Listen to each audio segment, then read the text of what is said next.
Welcome back. You're watching India Tonight. I'm Shabani Bharat, and joining us from our Delhi studio is my colleague Sumita Karir.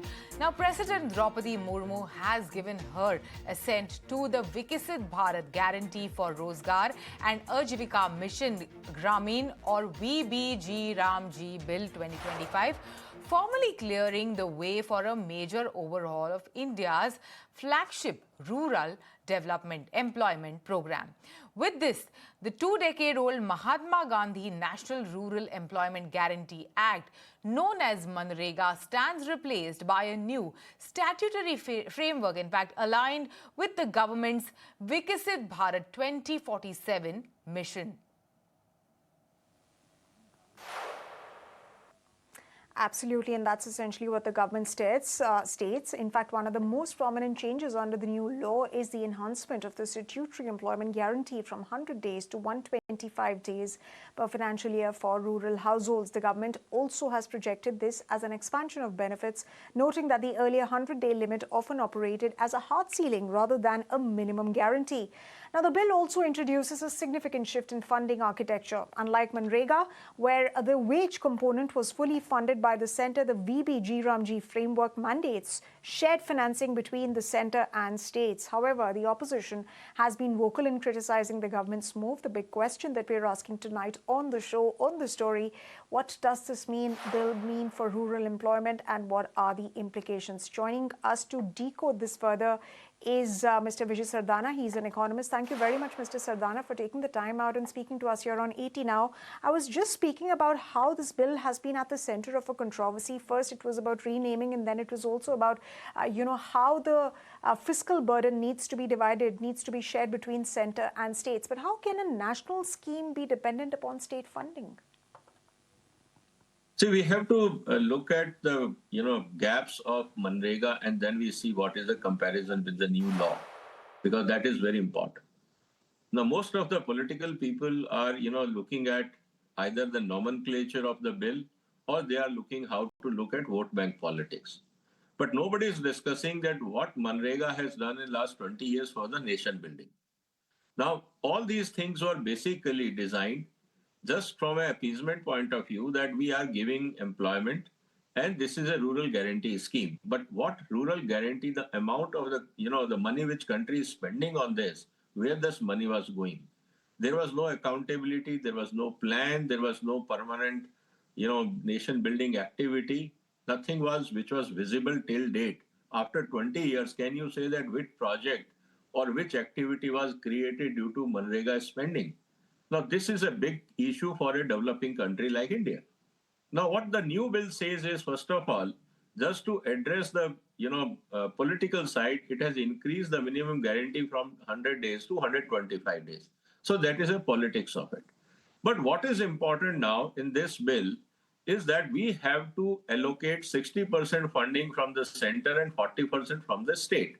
Now, when it comes to that, it is a state funding. It is not it's a union, scheme, not a state scheme. And why state should fund? Ultimately, where the development is taking place, it is the state.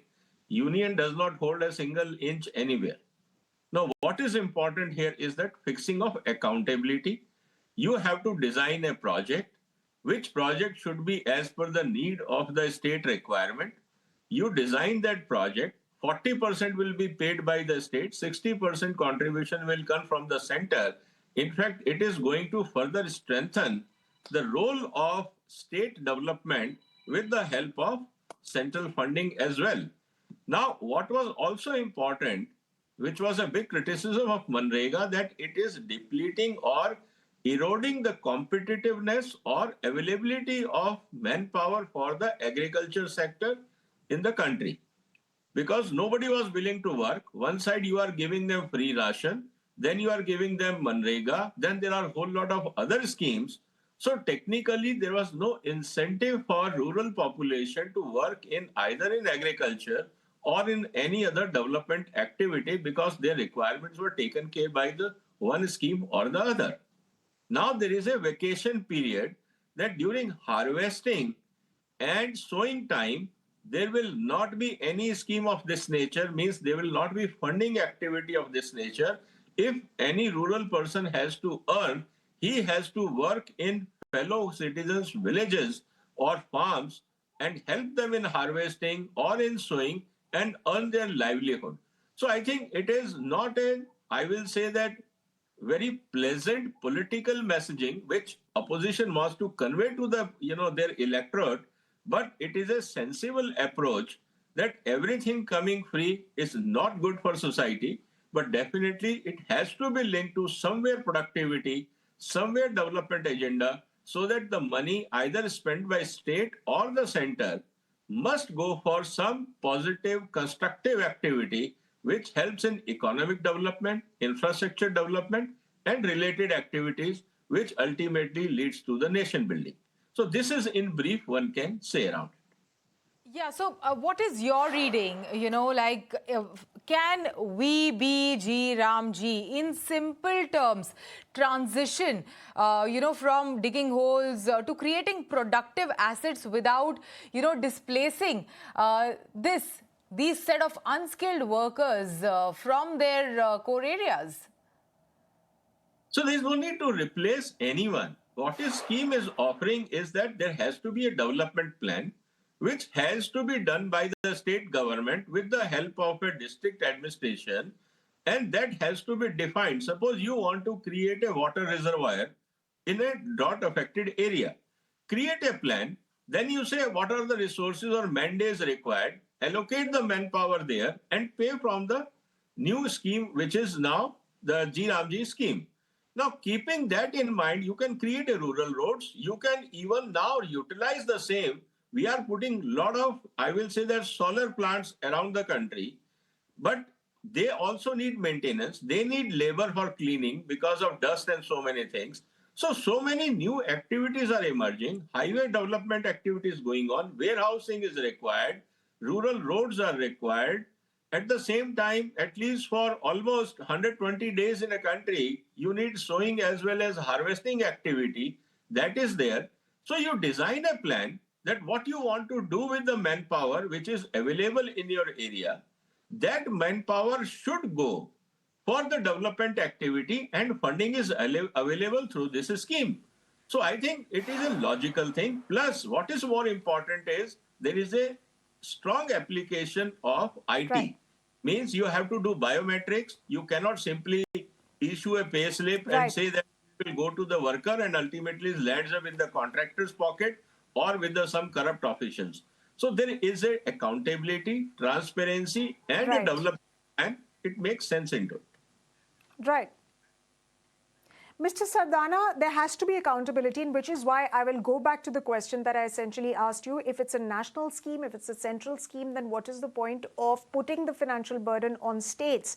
Is that feasible and is that sustainable given the fact that some states have dues and wage delays and some states are poorer than others? So some states might not be able to afford it, and why should it then impact an individual, especially when it comes to employment? See, unless you pay from That's the a fair pocket. argument by the opposition, wouldn't you? No, I think opposition is always looking for free money. They don't want any accountability. They don't want anything has to be done, which is, they have to be made accountable. If you do anything free, what opposition will do, or So, when any state government will do, so they will. you just answered the question that I asked you. I merely stated that this is something that the opposition has raked up, but isn't this a fair point? How will poor states that are poorer than others, how will they fund the scheme, and why should an individual then get impacted as a result of the state not being able to pay for it? And I was just explaining that only to you.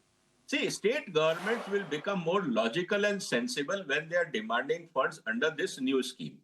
So what they will do, their state plans, they also want to do development. Look at their budgets. Every state wants to do some form of a development.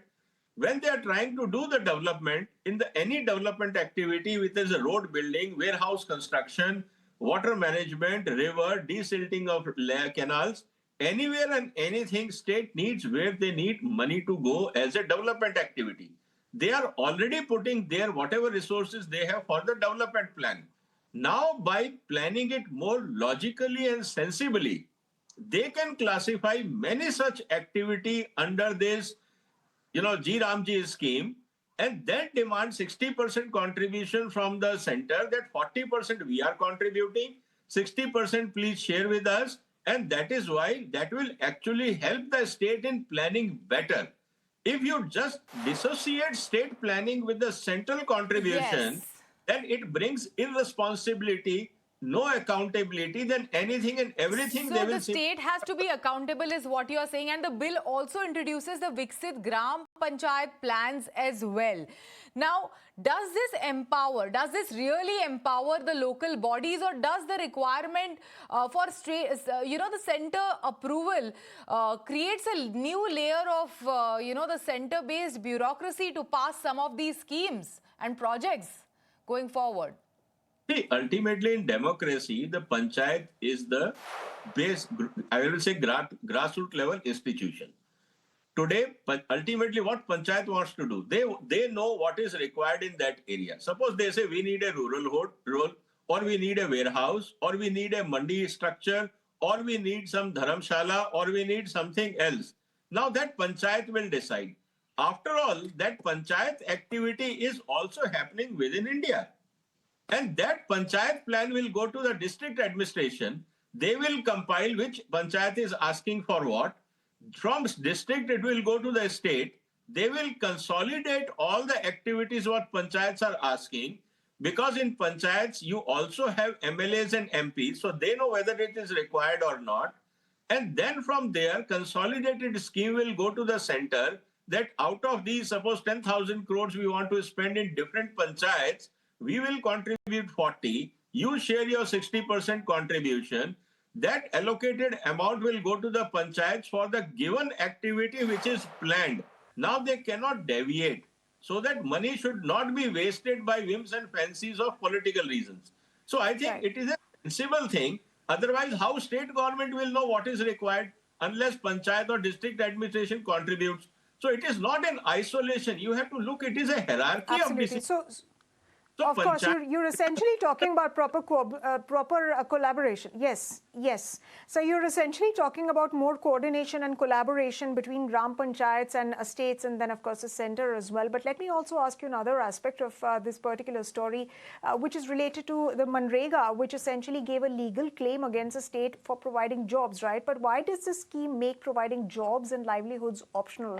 And in that sense, is there a real guarantee for employment? For providing employment?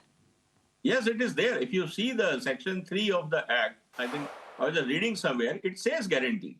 So what is there? See, ultimately, if you don't do it, then there is no sanctity of it. Ultimately, see, what is the role of government? We are welfare state.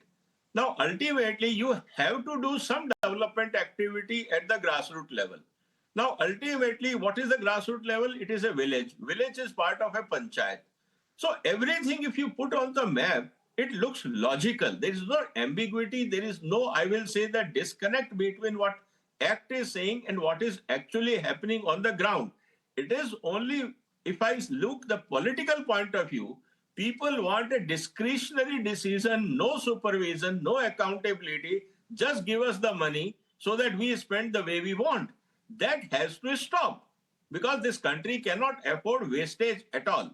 Now, with this scheme, with bringing IT, with bringing accountability, bringing multiple agencies to coordinate with each other and do advanced planning, that makes things a little bit complicated for the decision makers, especially political class, because now they cannot go with whims and fancies and say that I can do this and that for you. Sir, bringing accountability to states is one thing, but for fiscally, stressed states such as Bihar, such as West Bengal, won't this 60-40 split effectively kill the guarantee? Will it stop, stop notifying work for money? No, because ultimately, what state you to make up this, at budget of any state government, they are already doing development work. They are already having their own resources, which they are allocating for the development activity. What they have to do is they have to be a little bit more logical and sensible when they are planning now development activity. That how to create a program which is leading to Viksit Bharat, which helps the panchayat and grassroots actual development, and 40% contribution comes. Suppose as a state government, take example. I want to create a 100-kilometer road or I want to create a canal in my state. I'm allocating, suppose, 1,000 crore for that activity. Now, what I can do is I can say that out of 1,000 crore, 50% is material, 50% is labor. Out of that labor, 40% I am paying, 60% I am claiming from the center, and I declare this project under G Ramji project so that it becomes a collaborative Right. project. That is what is important. It needs a little bit planning. Right, It sir, but does. nobody's questioning the collaborative aspect of this particular policy. Nobody's questioning the collaborative aspect of this policy. What we're essentially and merely trying to put into focus and ask you about that is the fact that will it be able to provide will it be able to truly guarantee jobs as it claims? Why I state this is because, there is going to be a 60-day pause. I am just going through the features, and then the other one is related to work nature, wherein this, job of being offered is going to be supply driven and budget is going to be capped and it's going to be mission linked. Whereas MGNREGA essentially operates on very, very different principles. However, having said that, let's also commend the government on increasing the number of days from 100 days for MGNREGA to now 125 days for this particular scheme. And there are going to be 4 priority areas which are very, very rural and small town specific. So let's congratulate the government on that. We'll have to see the outcome of this particular policy move in terms of how it's able to ensure employment all around the year, and of course the implementation aspect of it, given the fact that there is involvement of states as well in this now. But for the moment, thank you very much, sir, for taking the time out and giving us your perspectives and breaking down the key aspects of this policy for our viewers. Thank you very much once again for joining us. Thank you. Thank you for having me. Ladies and gentlemen, let's now shift our focus to some news that's coming in on account of Budget 2026. Well, sources are telling ET now that the government is likely to increase the subsidy amount under its solar scheme, Prime Minister Surya Ghar Muft Bijli Yojana. Sources also add that the overall budgetary allocations for the renewable sector may rise. To what extent? My colleague Prakash Priyadarshi has those details and more. Take a look. Well, we are learning from our sources that the government is likely to increase subsidy amount under solar scheme for faster adoption in the upcoming budget for the financial year 2027. Very significant development coming in.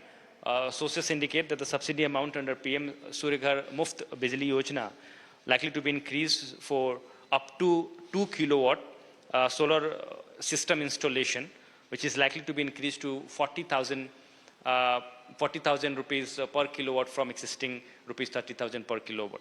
A very significant development coming in.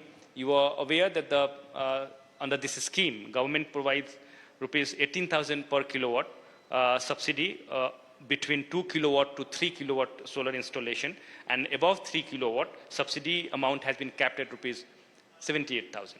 Now there is a proposal to increase subsidy amount up to 2 kilowatt capacity installation for faster adoption. You are aware that the government is planning to achieve 10 million solar installation target by financial year 2027 under this scheme. But at this point of time, approx 1.6 million solar installation has been completed. Therefore, additional subsidy amount has been proposed to speed up the overall installation going forward. Along with that, sources also indicate that the small hydro policy may be announced in the budget to support small hydro projects up to 25 megawatt capacity.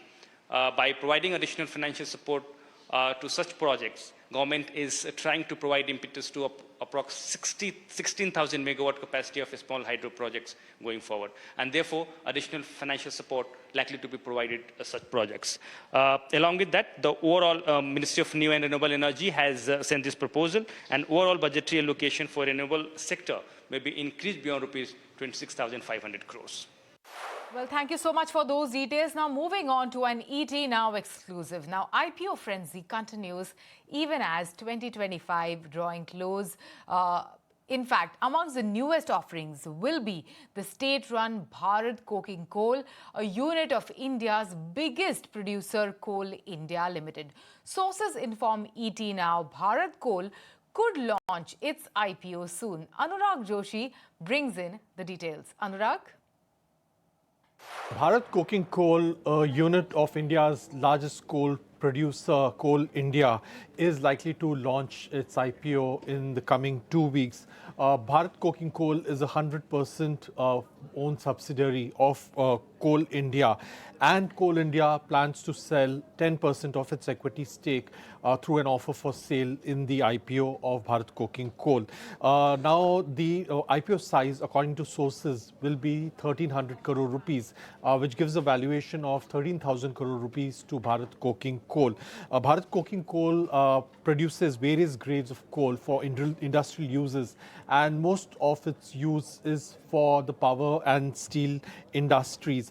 IDBI Capital and ICICI Securities are the book-running lead managers to the upcoming IPO. Coal India is planning to offer for sale about 466 million of its shares in the upcoming IPO. It's a 100% OFS issue. Coal India is the country's largest coal producer and is also a listed Maharatna. All right, then it's time now for us to take a look at how the markets panned out today. Well, the market saw a strong start to trading a week today. In fact, the Nifty closed above the 26,100 mark. Broader markets also saw strong gains, while IT and metals were the top sectoral gainers. Consumer durables and realty stocks lagged in trade today. My colleague Snehisha is here with more market updates. Take a look. Well, yes, all in all, a very good day of trade coming in for the market. Started strong with solid gains, and over the course of the day, we only continued to build on to those gains. Nifty ended around that 26,170 mark, slightly north of that, with a very good uptick coming in about 0.8% higher. You had good moves coming in for the Sensex as well. Yes, the Nifty Bank slightly underperformed the benchmarks, but nonetheless, a very good move coming in on the banking index as well. The entire banking and financial pack was doing well, and Shriram Finance was one of the top contributors to that. North of a 4% uptick coming in on that stock on the back of the MUFG 20% stake buying happening in Shriram Finance, in the press conference wherein they said that the company has no plans of becoming a bank right now. But yes, this stake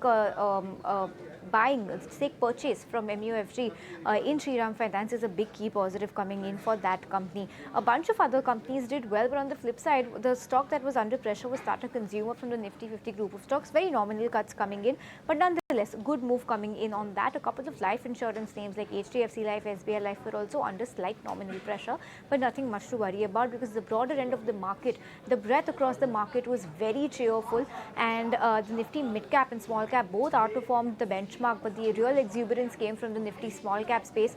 Very strong move coming over there. Sectorally, it was the day of the IT stocks. Persistent Systems continued to do well, as did a bunch of large cap IT names like Infosys and Wipro.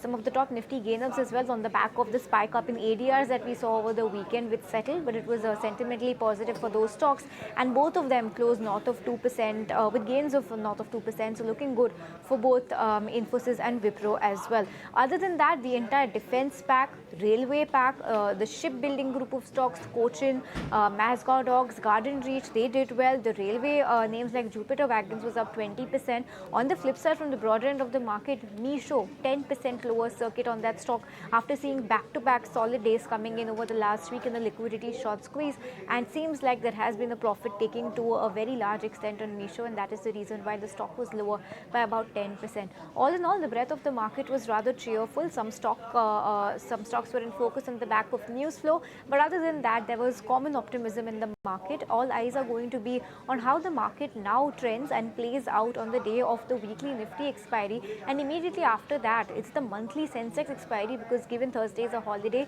these two expiries are going to be playing out back to back. So we'll just have to wait and watch and see that the strong start on Monday that we've seen, if that continues for the rest of the week or not. Well, thank you so much, Sneh, for those details. Now, in an exclusive chat with ET Now, Shriram Finance's Executive Vice Chair Umesh Revankar breaks down the rationale behind the MUFG deal, explains their growth roadmap, and says they expect return ratios to improve and borrowing costs to come down. Listen in. I believe the ROE will go up to 3.4 to 3.5 level from 2.8 level. So that is the kind of improvement we can see in ROE. Basically, what we are looking at is, because of the strong balance sheet, our borrowing cost to come down, because our ability to manage the borrowing much better. We are targeting 20% growth on overall AUM. Yes. Definitely, we feel that there is a lot of opportunity, especially on the commercial vehicle and passenger vehicle. If you look at after the steep increase in the prices because of the Bharat Stage 6 implementation, many people have postponed buying or upgrading the vehicle, especially in the commercial vehicle. I feel all this upgradation will happen and people will start buying, and that will really help us to grow faster. All right, so that's Shriram Finance on the mega MUFG deal that was signed on the company's outlook and projections for what it plans to do with respect to its partnership with MUFG as far as that is concerned. But ladies and gentlemen, time now for us to look at some news that's coming in from the central government, which has come under fire over claims that the redefinition of Aravali range will allow large-scale mining in the ecologically sensitive and important region. The controversy was triggered when on November 20th, the Supreme Court accepted the recommendations of the centre that Aravali Hill is any landform in designated Aravali districts with an elevation of 100 meters or more above its local relief. This has led to environmentalists drawing conclusion that centre is opening Aravali gates to mining. This has also triggered large-scale protests with hashtag Save Aravali trending across the country. In fact, Environment Minister Bhupinder Yadav has also said that the Supreme Court has asked the centre to form a committee on the Aravali, and the order doesn't mean that Aravalis will be used for mining. So Shabani, lots of back and forth. This is a controversy, fresh controversy that's coming up as far as the Save Aravali campaign is concerned. And there on your television screens, ladies and gentlemen, you can see people gathering after widespread protests broke out to save the Aravali range. The centre definitely coming under fire on that particular Absolutely. issue. And as you mentioned earlier, the Save Aravali, in fact, hashtag has been trending across the country on various social media platforms too. Well, with that, it's a wrap on this edition of India Tonight. Goodbye.